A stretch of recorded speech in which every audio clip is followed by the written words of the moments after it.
무려 52대 0입니다. 오늘은 이 숫자로 한번 시작을 해볼게요.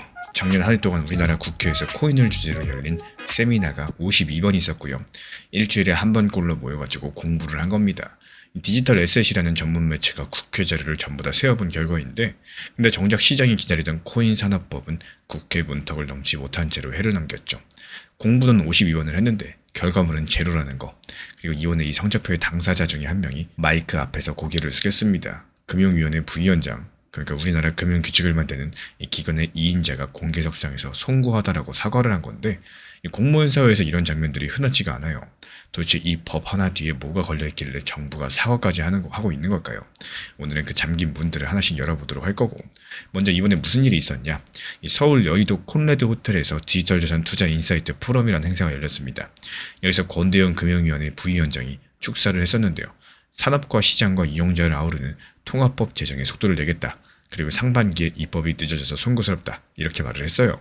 이 정부 차원에서 지난 1월이었죠. 이재명 대통령에게 이 법을 올해 1분기 안에 입법하겠다고 보고했습니다. 1분기면은 3월까지인데 지금은 7월입니다. 이 대통령에게 한 약속이 반년 가까이 밀린 상태에서 나온 공개 사과라는 뜻이겠죠. 그러니까 이건 그냥 인사말이 아니라 정부 스스로 급하다는 걸 인정한 장면에 가깝겠습니다. 그럼 자연스럽게 궁금증이 생기죠. 아니, 이 법이 대체 뭐길래 대통령 보고까지 올라가고 또 사과까지도 나오는 걸까요? 이 법의 이름은 디지털 자산 기본법입니다. 이름은 좀 어렵지만요. 그 내용은 간단해요. 코인 산업 전체의 규칙을 한 권에 담는 법이고요. 사실 우리나라에 코인 관련된 법이 하나 있긴 하죠. 재작년 7월부터 시행된 가상자산 이용자 보호법인데요. 이건 시세 조정 같은 나쁜 짓을 하면 처벌을 하고 또 투자자가 맡긴 돈을 지키는 법입니다. 말하자면 사고가 났을 때를 위한 규칙이고요. 근데 코인을 누가 만들 수 있는지, 어떻게 매도할 수 있는지, 회사가 이 시장에 들어와도 되는지, 이런 산업의 설계도는 아직까지 법에 없습니다. 그래서 그 설계도가 바로 이번 2단계 법이라는 거고, 그리고 이 설계도가 없어가지고 지금 잠겨있는 문들이 많아요. 그래서 이게 오늘의 핵심인데 하나씩 열어드려 보도록 하겠습니다. 이 첫 번째 잠긴 문은 회사들의 돈입니다. 지금 우리나라에서 코인 계좌는 사실상 개인만 만들 수가 있죠.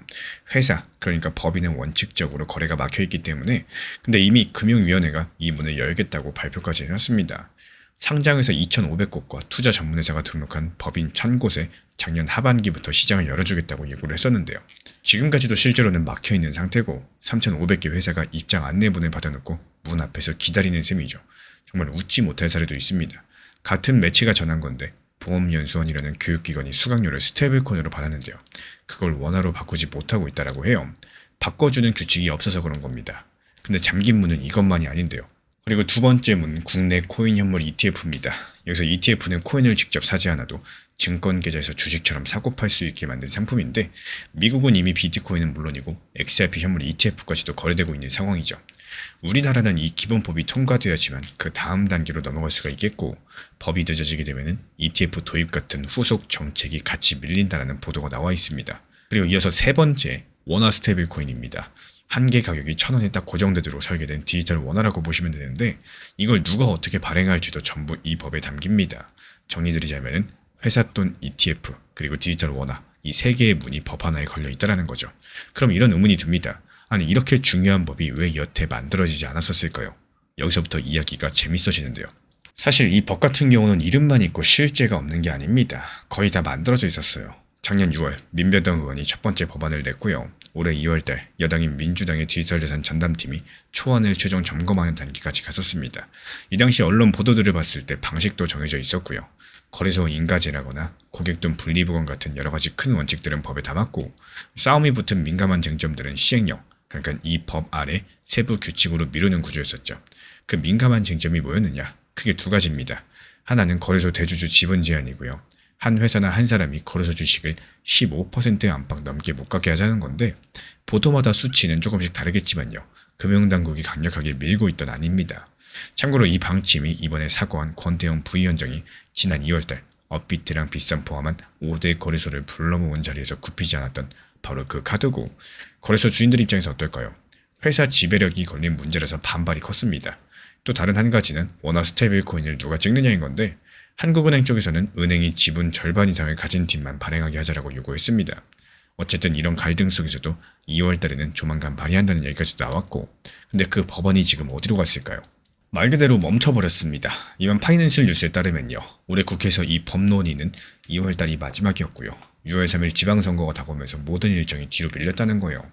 심지어 5월 12일 이 국회 정무위원회 법안 소위, 그러니까 법안을 실제로 뜯어보는 작은 회의가 열렸는데 전자신문 보도를 보면은 그날 책상에 법안이 53개나 올라왔었는데요. 그 명단에 디지털 자산 기본법은 없었습니다.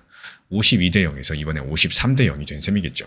그리고 선거가 끝나면서 이번에 법을 주도하던 민주당 전담팀 자체가 해체됐기 때문에 팀을 이끌던 원내대표의 임기가 끝나면서 팀도 같이 문을 닫게 된 겁니다.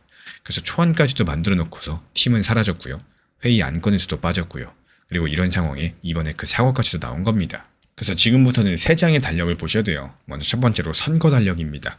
지방선거 끝났죠. 그럼 그 다음 전국 단위 선거는 2028년 4월달 총선이에요. 그러니까 지금부터 약 1년 반 정도 우리 정치에서 선거가 없는 유일한 구간입니다. 국회가 표 계산 없이 일을 할 수 있는 정말 소중한 시간이 딱 이만큼이라는 거죠. 실제로 업계에서는요, 이번 하반기를 사실상 마지막 골든타임으로 보고 있다, 이런 보도가 나왔고, 그리고 두 번째는 국회의 수명입니다. 지금 22대 국회의원 임기는 2028년 5월 말에 끝나는데요. 근데 우리 국회에는 규칙이 하나 있어요. 임기가 끝날 때까지 처리하지 못한 법안은 전부 자동으로 폐기됩니다. 다음 국회로 넘어가는 게 아니라 그냥 사라진다는 뜻이에요. 이 밀린 숙제가 2월이 아니라 소각되는 시스템인 거죠. 그래서 이번 국회안을 통과를 못하면은 2028년 총선이 끝나고 새 국회가 꾸려진 뒤에 처음부터 다시 시작을 해야 됩니다. 그리고 세 번째로는 코인 세금이 2027년 1월 1일부터 시작되죠. 이번에 내년 1월부터 코인을 팔거나 빌려줘서 번 돈이 1년에 250만 원을 넘어간다. 그럼 넘는 금액에 지방세를 포함해서 22%의 세금이 붙습니다. 정부는 이번 일정을 그대로 간다는 입장이고요. 이제 달력 두 장을 겹쳐보면은 이 산업의 규칙을 정하는 법은 최악의 경우에 2028년까지 밀릴 수 있는데 세금은 2027년 1월 달에 먼저 시작이 됩니다. 규칙책은 아직까지 나오지 않았는데 계산서가 먼저 도착하는 구간이 생길 수 있다는 거죠. 그래서 지금 나오는 전망은 크게 세 갈래입니다. 먼저 첫 번째로 올해 안에 처리된다거나, 그리고 내년으로 넘어간다거나, 그리고 아까 말씀드린 2028년에 리셋되거나. 이 중에서 제가 무게를 두는 그림은 딱 한 가지예요. 올해 안에 법안이 발의되고 심사가 시작되겠지만 최종 통과는 내년 상반기가 된다. 저는 이렇게 보고 있습니다. 그리고 그 이유는 세 가지 정도인데요. 이 법은 백지가 아니에요. 2월 달에 발의 직전까지 갔던 초안이 서랍에 그대로 있습니다. 말 그대로 새로 쓰는 게 아니라 그냥 꺼내서 다듬으면 되는 상태이기 때문에 논의가 재개되면 그 속도는 생각보다 빠를 수 있겠죠. 그리고 두 번째로 멈췄던 시기가 지난주에 다시 돌기 시작을 했습니다. 지난 6월 30일 이 법을 담당하는 국회 정무위원회 위원장으로서 유동수 의원이 임명이 됐었고요. 여당 간사인 강준현 의원은 정무위가 꾸려지면 연내에 반드시 입법 추진하겠다, 이렇게 말을 했고, 민주당의 안도걸 의원은 여당이 과반이나 필요하면은 상임위 배정을 단독으로 결정할 수 있다, 이렇게까지 또 말을 했습니다. 말 그대로 정부랑 여당이 같은 방향을 보고 있다는 게 확인이 된다는 거죠. 세 번째로, 그런데도 올해 통과가 아니라 내년 상반기로 보는 이유가 있습니다. 이번에 서울경제처 보도를 보면요, 8월 민주당 전당대회, 9월부터 국정감사, 이런 일정들이 줄줄이 있기 때문에 지금 여당 안에서도 아직까지 공감대가 충분하지 않다는 얘기가 나옵니다. 우리 대한민국 원화가 해외에서 유통되는 문제를 놓고 한국은행, 재정경제부랑 조율도 남아있고요. 그래서 연내에 발의랑 심사까지는 가더라도 이 도장이 찍히는 거는 해를 넘길 가능성이 크다라고 보는 겁니다. 결국에 이 법 뒤에는 3,500개의 회사의 자금들이 있고요. 국내 ETF, 그리고 원화 스테이블코인까지도 잠겨 있습니다. 이 법안이 이미 2월달에 완성 직전까지 갔다가 선거로 멈춘 상태이기 때문에 저는 올해 안에 발의, 그리고 내년 상반기 통과에 무게를 두고 있다는 거예요. 다만 2028년 리셋 경로가 열리고 또 그 사이 내년 1월달 세금은 먼저 시작이 될 겁니다. 그리고 여기서 가장 뜨거운 조항이 하나 남아있는데요. 원화 스테이블코인, 그 발행 도장을 과연 누가 주게 될까요? 은행일지, 카카오일지, 아니면 업비트일지, 다음 영상에서 이 전쟁의 판을 뜯어보도록 하겠습니다. 최근에 시장 자체가 안 좋다라고 느껴지는 이유가 뭘까요? 내가 보유하고 있는 코인 종목이 상승을 안 해서라고 느끼는 분들이 많이 계실 겁니다. 하지만 코인 시장 흐름을 보면은 정말 신기하게도 섹터, 테마에 맞춰서는 상승하고 하락하고를 반복하는 흐름을 볼 수가 있는데, 시장이 하락하고 있지만 모든 코인이 다 하락하는 게 아니라 또 그 와중에서도 힘이 있고 단기적으로 움직임이 나와주는 테마 섹터 코인들이 있습니다. 특히 디파이, RWA, 그리고 AI 섹터, 이런 코인들 같은 경우는 이 거래량과 상승률 상위권을 차지하면서요, 업비트, 비썸에서도 순간적으로 급등 나오는 코인들이 대부분 이쪽 섹터, 테마 코인들인 경우가 상당히 많은데요. 중요한 건 이런 것들을 테마를 어떻게 찾아내고 또 어떻게 대응을 해야 될지부터 막막해 하시는 분들이 계시는데, 쉽게 설명드리자면은 이 정보 커뮤니티에서도요, 안내드렸던 업비트, 주피터 코인에 대해서 안내를 드렸습니다. 반도체 ETF, 디램과 관련된 거래 지원을 발표했었고, 순간적인 거래량이 나와가지고 급등을 했었지만 여기서 핵심은 더 상승할 거라는 게 아닙니다. 요즘 시장 같은 경우는 너무나도 눈치가 빠르고요. 얼마나 내 것을 잘 만드느냐, 이게 바로 핵심이기 때문에 조용할 때 매수해가지고 오히려 시끄러졌을 때, 호재가 나왔을 때 매도하고 나오셔야 되는 시장이라는 거예요.